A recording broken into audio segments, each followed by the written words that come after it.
Hey guys, this video is going to be a little bit different than my usual hiking videos and stuff that you see, the mountain hikes, the fishing and all that. I'm actually on my own property, and I wanted to mention also that there's probably going to be a little lag in my next few YouTube videos after this one coming up. I do have one I took a little while back when I was up in New Hampshire of a different ghost town called Hill. I'll try and get that posted as soon as possible because I do have it. It's saved on my phone. I just haven't got around to getting it up there yet. Yeah, so here's the deal. I am moving down to North Carolina, and I'm leaving Saturday. Today is Wednesday, and I took a new job down there. But before I left, I realized that I kind of wanted to show you guys what I have going on this property before I'm gone from here. I made a sort of self-sustainable, eco-friendly homestead sort of thing in the back of my property. I guess you could call it. I don't have a better name for it. Here's it. This is the back part. That's my cart. I got the wood stacked up. That's just a lean-to I use for wood storage and stuff. I had another pile back in here behind me I was going to split up, but due to time constraints, none of that's going to happen. This is just going to sit as is, and whoever gets the property, gets the house, gets the stuff. So here's what I had here. Another thing, I made a raised bed over here. Again, I was going to go ahead and start planting stuff in there, get some carrots and peas and things going in there. The main attraction, I guess you could say, is my outbuilding here. This is the one that I mentioned is completely off the grid, but it's got running water, it's got electricity, and there was a heat source in here. I had a wood-burning stove in there for a little while. That's been since removed, and it's up at the house getting ready to get stuck in a pod for a couple months from now when we move everything down south to the area we're going to. It's going to be North Carolina, like I said, but west of Asheville, at the area of the Smoky Mountains. That's where I took the job. And it's even got a bathroom, not in the house, but right over there. A lot of people know what that is. It's an outhouse. But right here, this is where my source of running water comes from. Got the gutter up there. You can see the solar panel. So the rain comes down the roof, goes in the gutter, goes in the downspout, goes into the cistern. The cistern hangs onto it, and then I have this plumbing tube going from here down into the building, and on the inside, let me take in, well, you know what, let me show you this. Let me turn the lights on so you can see better. Okay, I have this sink set up here. So that cistern collects the water, and then running water. So yeah, wash your hands. It's roof water, so you cannot just drink it straight because obviously birds and bugs and everything else that get on the roof get in there. They don't get into the sink because if you notice here on the cistern, it's higher up than the bottom, so all the sediment and stuff from the roof settles down here at the bottom, and it doesn't get in the down tube to go into the building. But in order to drink that water, you'd need one of probably like my micro filter that you've seen in my camping videos, that Catadin micro filter.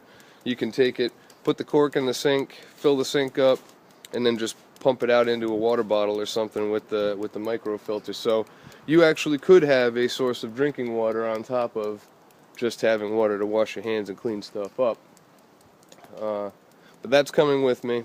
I'm gonna, in a little while, I didn't want to do it yet. I was in the process of it actually. If you look over there, my golf cart is stuffed with stuff that was in here. I'm gonna drain this cistern. I'm gonna undo it. I'm leaving the plumbing tube here. I'm leaving the faucet. I'm leaving the sink. All that down here. Here's actually. It took me a while to figure this part out. Under this rock is where the sink drains to. I have a down tube under the sink going into the floor, through the floor, down to right there. And under the ground here, I dug out an area, probably, I don't know, maybe 18 inches deep, maybe a foot wide, a little bit more than that. I filled it up with small stones, medium and small size stones, just a bunch of stuff like this. Had the tube running into the middle of that, put the rock over the top just to stop anything from settling in there, and it makes a perfect drain. It goes down the sink, it goes down the drain of the sink, it goes into that. I mean, it's almost like, not a septic system, but, you know, like, it's similar to that, I guess, and the water just percolates back into the ground from there. And one time, about, I think last fall, the one problem with this, see, I have the insulation here, it doesn't withstand extreme colds. We've had some really cold snaps this winter, and this tube froze solid. I didn't realize that when it froze, the sink was turned on, so it emptied the whole cistern down into my drain down there on the ground, and believe it or not, it took the whole thing, all 75 gallons inside this cistern. When the thing thawed out, it all went down at once when I was at work one day. It all went into the ground, and the ground sucked it all up. So I know it works. It was a kind of offhand way to find out that it works. I wasn't sure if it was going to back up back into the sink, like the ground with the rocks wouldn't be able to take it. It's the first time I've ever done anything like that. But yeah, it took all of it. It all went right down. You saw the flow from the sink. It comes out pretty good. I mean, it'd empty this whole gallon, I mean, all the gallons out of this thing in not very much time. The other thing I'm taking with me is that solar panel up there. I got that on Amazon. It's a $200 panel. I had credit points for one of my credit cards that I paid off and canceled, so I actually only paid half price for it. I paid $100 for a $200 panel. And like I said, that's coming with me. It has great output. That panel up there, you can see let's see if you can see, you can see the wire up on the roof there. It wraps around the side of the roof here, goes into the side of the building, and I have that wire running. I put it up when I was actually still building this building to make sure everything was all set. It goes right it comes out right here, actually. Let me just show you. It comes out right here. It's this wire, and it goes into my charging controller and my battery. So I got this charging controller and a power inverter. Just a plain old, I don't know, I think you can get them at Walmart, and one deep cycle battery. I only have one deep cycle battery. This thing's able to, I can leave the lights on. Those are LED bulbs I have on this thing, and I can leave it on all night long. But there's two of them. I have one, I'm going to shut it off now. I have one right up here, and then one in this loft I have up here. Sorry for the camera shaking. It's going to be when I walk up these stairs. Alright. And I have a second one up there. So it's got two fixtures. There's actually a third one I forgot about, but I made a switch over there on the wall too, two gang switch, so that I could turn the first floor down here, that light off from up here. So when I had this as my little sleeping area, if I was spending the night out here for something, I would I'd just get up in here, turn the light off, and I could turn both sets off so I could save the electricity and sleep without the lights on. I got the vents up in the eaves here. There's another one on the back side, right there. so it gets very good ventilation. In between the sheetrock, there's that area for airflow beneath the roof, and that allows it to not rot out or anything. So that's another thing. My little cabinet over there I made. And this is I actually do have a third light or switch. There's a socket right there that it also powers, and that powers this one with the LED bulb. It's just a lantern I got from the place I work at. At one time we had all this theater department stuff that was getting tossed in a dumpster. That was there. I saw it and I grabbed it because it's an antique glass here, and I mean that's probably worth some big bucks. I'm gonna leave it, but I'm gonna take all the LEDs out of here before I leave too. So the things that are coming with me: solar panel, cistern, this charging controller right here, and my deep cycle battery. Like I said, I only have one deep cycle battery, and it does everything. I've plugged my phone into the sockets and charged my phone overnight with the lights on and full charge. All the rest. That one panel is enough to power all my powering needs out here. You probably couldn't run a vacuum cleaner on it or anything, but I mean it does what you need. Yeah, you can see this is where I had the wood stove.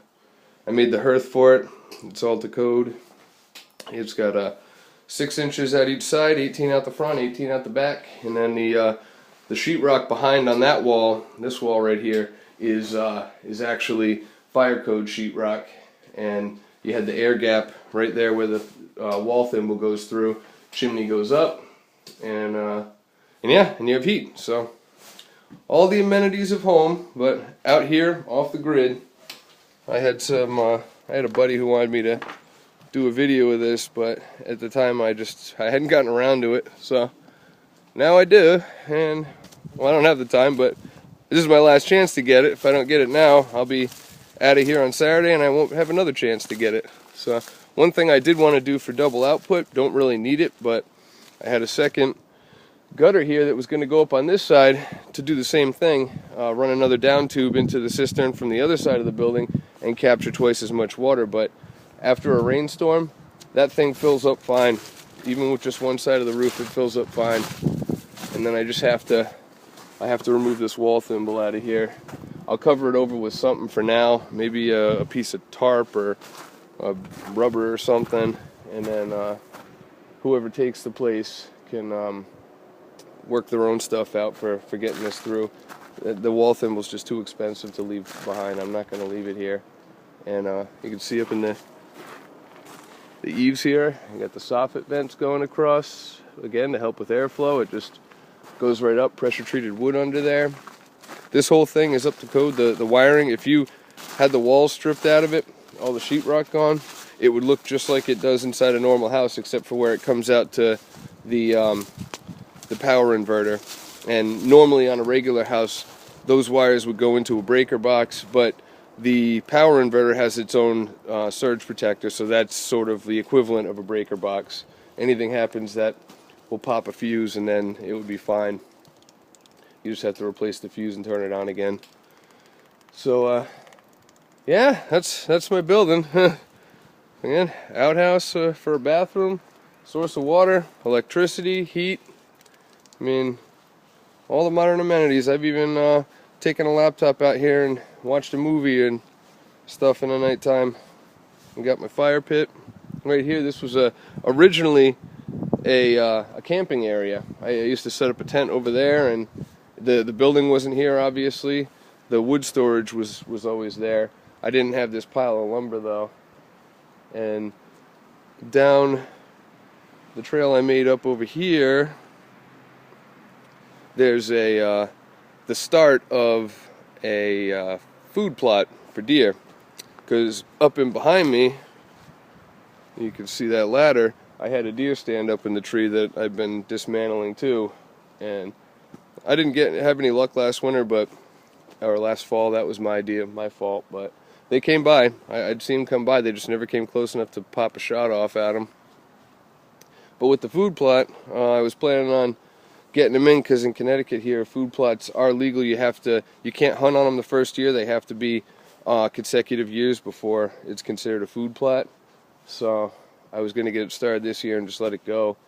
But that ain't happening. Now I'm moving to a place with more lax laws, and I can start over again, I guess. That's the only bummer part, because that was an expensive building to build. That's why I'm taking a lot of the stuff off it to bring to the new place. That one is actually this is actually 8 by 10, so it's 80 square feet on the first floor, and then the loft is a half loft, so that'd be by 40, so about 120 square foot building with living space. The loft for the sleeping area, and then the first floor for everything else, and then out here to hang out. But yeah, unfortunately it's got to go. I mean, or it's got to stay and I got to go, but that's all right. I can start over. One difference I had said to my buddy Dave, that's another thing, he helped me with the big stuff, getting the lumber down here, and getting some of the stuff set up, putting the roof rafters in when that time had come to do that. But next time around, when I build another one of these on whatever property I get, I'm going to make it 10 by 10 instead of 8 by 10. That extra 2 feet on one side just makes it a little bit more comfortable. I mean, it's fine now, but with the stove and all that, it's a little cramped. And he had suggested after the fact that maybe I should have put the hearth in one of the corners, coming out like a triangle. And next time, that's exactly what I think I'm going to do to create even more living space. So I'll have a 10 by 10 building with a loft, and have the hearth off on one side. And also with that goes the fact that the chimney doesn't have to be as tall, because you're not going up to the peak of the roof. You just have to be up over the lower edge of the roof a certain distance. I believe it's 2 feet. It's either 18 inches or 2 feet. The chimney has to be above the roof, and there can be no trees within a 10-foot radius of the chimney. So I cut all them down and stuff too. This thing's ready to go. Whoever gets it, throw a new stove in, throw a new cistern, new solar panel, and it's back in business again. But that's on them. Yeah, so bittersweet. New place, cool place. I mean, I'll fit right down there in the Carolinas, but and then the laws are so much more laxed. I mean, around here they don't have car taxes, so they don't property tax your car every quarter, $200 or whatever it is, and they don't even the property taxes up here are astronomical. I mean, it's literally 10 times the amount of money for property taxes. Like, say this place is 4 3/4 acres, about $2,800 a year in taxes. Down there for a 6-acre property, $299 in taxes. I mean, there's no comparison. I'll actually be able to live instead of just surviving down there, which is a big reason why we're packing the family up and going down there. But sorry guys, yeah, this is about it for a little while, and then I gotta move down there and start my new job and try to work out real estate agent stuff and find a property, get the property ready to go for them to move in. My family's coming down in about 2 months, and when I get a place to live out there, and then I'll probably start doing videos again. The one thing about down there, the next one of these videos you're probably going to see when the time comes, when I'm caught up, is Mount Mitchell is right near the area, and it's the tallest mountain on the eastern half of the country, so you'll probably see me summiting that one on my next video, and the ones following that will be most likely a bunch of Appalachian Trail, trout fishing, North Carolina videos. So we'll see you then, but for the time being, it'll be a little bit.